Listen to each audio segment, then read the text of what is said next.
Се разгледува можноста за враќање на Скопско сајмиште. Потребата и важноста од изградба на нов саемски комплекс во Скопје, односно враќањето во сопствен објект, ќе ја заживее економијата и ќе ја поттикне регионалната трговска соработка.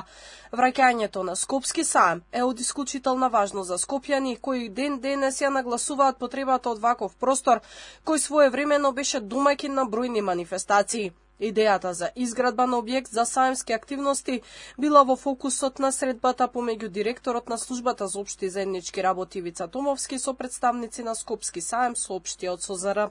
Враќањето на Скопски саем во сопствен објект не само што ќе оживее економската активност, туку ќе го зајакне регионалниот и меѓународниот профил на Македонија како важен трговски и деловен центар. Се разгледува каде би се изградил објектот и се размислува за воведување на иновации со цел новиот саемски простор да биде конкурентен на регионалните и меѓународните пазари.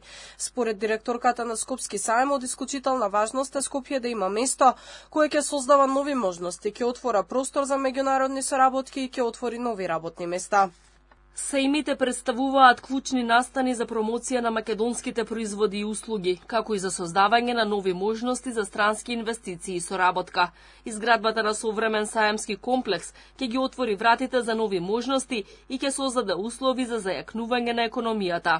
Во текот на своето постоење, Скопскиот саем беше домаќин на бројни културни настани, меѓу кои меѓународни изложби, концерти, саеми на книга, за мебел. Се одржува исклучителни фестивали и концерти на светски ѕвезди како на Боб Дилан, на Крафтерк, Молоко, на нашите маестрални Симон Трпчевски, Тоше Проевски.